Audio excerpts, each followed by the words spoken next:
Things that make me irrationally angry. Mushrooms. Technology. Technology designed to harvest mushrooms. Oh, and these very specific 15 things about One Piece. Hello and welcome to the Grand Line Review, your source for everything One Piece, and today I am here to challenge myself because I am looking to express 15 things about One Piece that just make me angry. A very visceral emotion anger, one that's quite hard to generate, especially with a series like this, which I do love more than any other story, perhaps even person or thing that has ever existed. But maybe that's why it's possible to find these moments in the first place. Anger isn't really something that can be generated by sheer indifference, so let's begin with an example. Thing number one that makes me angry about One Piece, the frankly abysmal use of death. I think this is a fairly universal complaint, but more accurately I suppose I should say the use of fake out death scenes. All too often a character will be given some sort of dramatic death scene, only for it to later be revealed that they survived somehow. And I want to put some great emphasis on that word somehow, because very rarely is it actually explained. And that's for very good reason, because Oda more often than not would not have a good explanation ready. He basically writes a character into a dead end where only one outcome is possible, then proceeds to milk that scene like some sort of ever bountiful dramatic teat, and then later decides that the whole death thing, well, that didn't actually happen. The character is alive and well, and he was just over here instead. And it's at the point now where I get annoyed when Oda even writes these death scenes, because I know that 9 times out of 10 it is going to be purely false drama. And that's the sort of thing you can expect to find on this list. So moving on to the second angry factor now, it is going to be the ongoing debate of Zoro versus Sanji. Although the word debate is quite generous. I'd actually say it's more akin to a global food fight. One side equipped with an arsenal of yellow things like perhaps like lemons and spaghetti, maybe even corn. And the other side with, I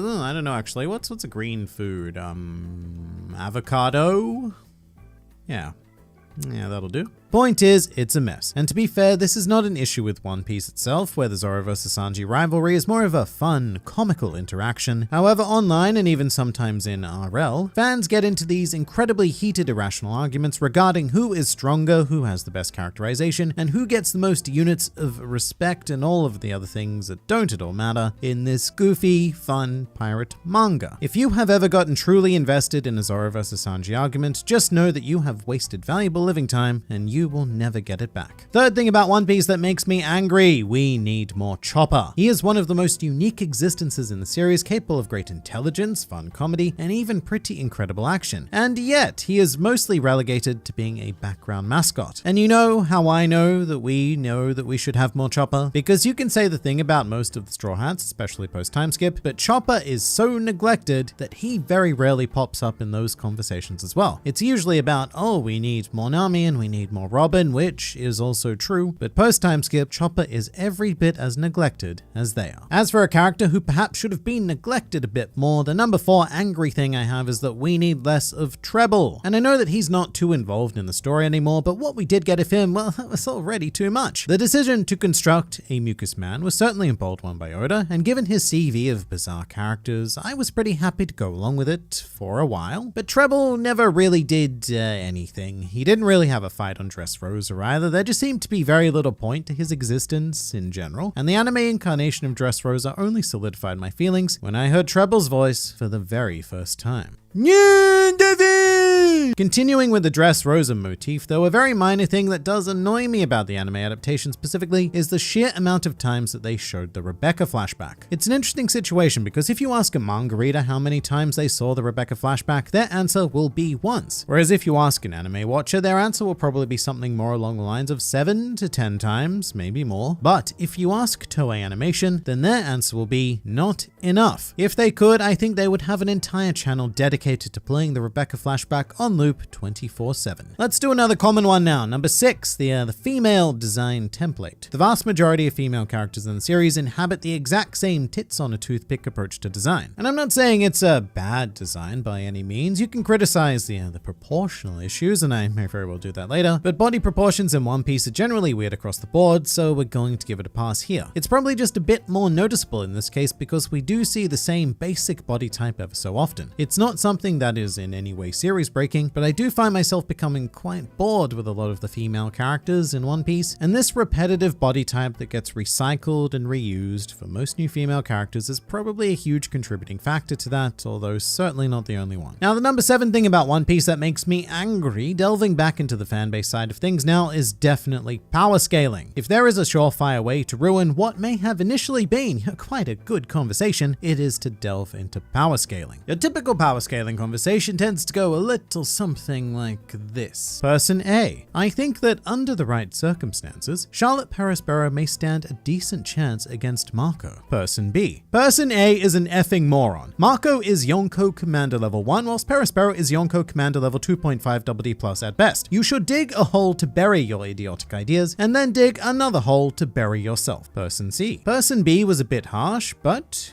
he has a good point. And that is my general experience of online power scaling discourse. But to wash that taste out of our mouths, it's time for a quick round of Joy Boy or Angry Boy, a very simple minigame, the rules of which are as follows. We are going to flip a coin, and it is going to be your job to guess which side it will land on, either a Joy Boy or an Angry Boy. And should you guess incorrectly, then your punishment will be to subscribe to the Grand Line Review, resulting in a consistent injection of One Piece culture administered straight into your YouTube feed. And if you are correct, then, well, you can keep the coin and add it to your collection, you coin collecting nerd. But make your choice now. Will it be Joy Boy or Angry Boy? Let's flip the coin and reveal the answer in 3, 2, 1, and bam! It is Joy Boy, because we need a bit of relief from this angry video. But if you did guess Angry Boy, then you know the thing it is that you need to do, and please do say hi in the comments below if you are a new member of the Grand Fleet. Welcome. Now, the 8th thing about One Piece that does tend to make me angry, however, is the complete and utter lack of bounty hunters. Particularly because I love the concept of bounties. I think they're a fantastic narrative device to showcase both character and new character threat levels, but in world, they are more or less pointless because there is nobody, and I mean nobody, actually out there hunting bounties. Well, other than the abysmal failures at the lowest levels, like say Johnny and Yosaku, but think about it. Who is the most famous bounty hunter in One Piece? Well, that would be Zoro, and he's not a bounty hunter. Okay, cool. So who's the second most famous? Well, that would be Daz Bones, and he's also no longer a bounty hunter. So let's move on. Who's the third most famous then? And I don't know.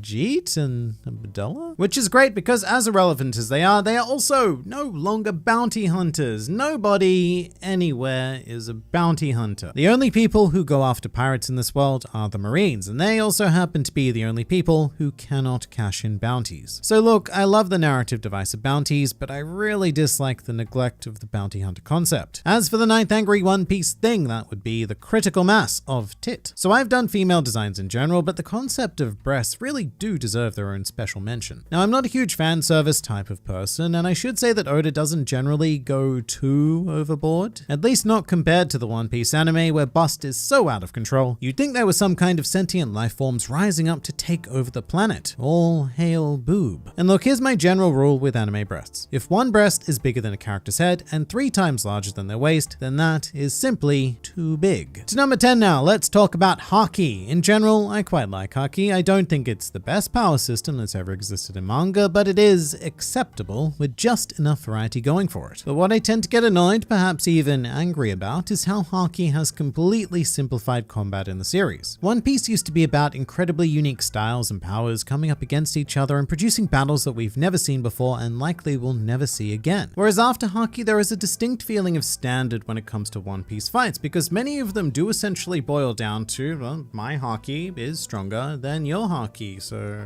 There is far less focus on strategy and technique, but with that said, there have also been some pretty great examples of the opposite, such as Luffy versus Katakuri, which struck gold with the right mix of Haki and creativity attached. Most post-Haki fights, however, are not this. And number 11 will once again involve more of the fan base, but it's any time I encounter someone who is an almost religious zealot in regards to One Piece. The kind of person who rejects any and all criticism of the series because it is simply perfect, and Oda is quite probably a literal god. Nothing in this world is perfect, and One Piece, as close as it may get, has a wide variety of subjective flaws and even a fair few objective ones. But the worst of the worst are the people who respond to that with, well, go and write your own manga then. Also known as the worst comeback a human being can ever conjure. And I think it's important to understand that most One Piece criticism does not stem from a place of malice, especially not criticism that comes from fans. It's because we want One Piece to be as good as it possibly could be. And part of getting getting better is recognizing flaws, like this one. This is a timber flaw. And here's a good flaw in number 12, quite possibly the most complained about aspect of the One Piece anime, which is the excruciating pacing. So there's a reason why I don't review the anime, and yes, that may need rethinking in the Wano era, but there are times when I've been watching the anime over the past 15 years where it has made me legitimately furious. And it's because for the large majority of the New World era, it's just so damn slow. And we've all had this common human experience, right? You know, the one where you're walking on a narrow path and the person in front of you is walking painfully, frustratingly slowly, slower than any human with legs should be moving, and you just can't get around them because, oh no, that path is so narrow, but you're well and truly ready to move on. Well, that's my experience with the One Piece anime pacing, except this walk has now lasted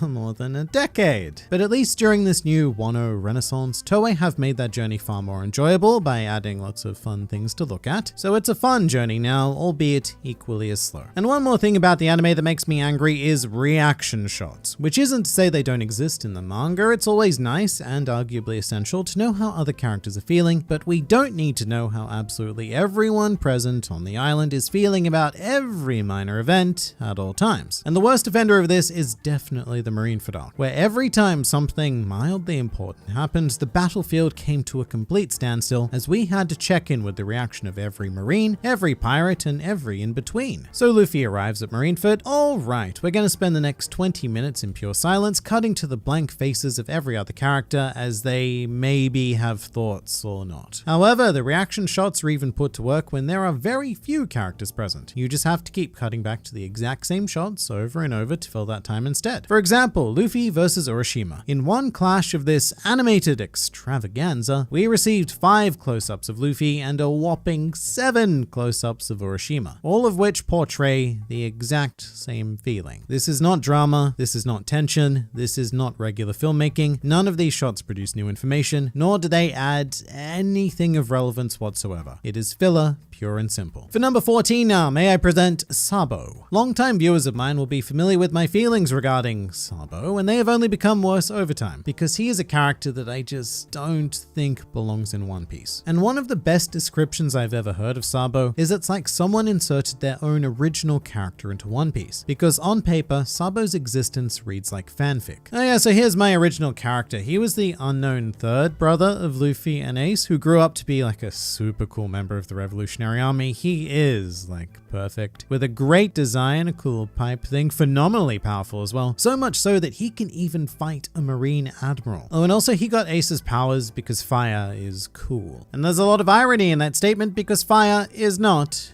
indeed cool. It's hot. Very hot. I just don't think I'll ever quite understand the Sabo lovers of the world, but at the same time, I am certainly happy that he does have fans, because that means that the character is doing his job, just, you know, not for me. And the 15th thing that makes me angry about One Piece is that at some stage, it is going to end. Yes, it's a cop-out answer, but it's true. The idea of One Piece ending is kind of terrifying, because it's now been part of my life longer than most people I've ever known. So when the inevitable does happen, it's going to leave a pretty gigantic void. But to take our minds off the impending future despair, please do feel free to check out this playlist of some of the biggest controversies in One Piece. Some very fun stuff, so I look forward to seeing you there.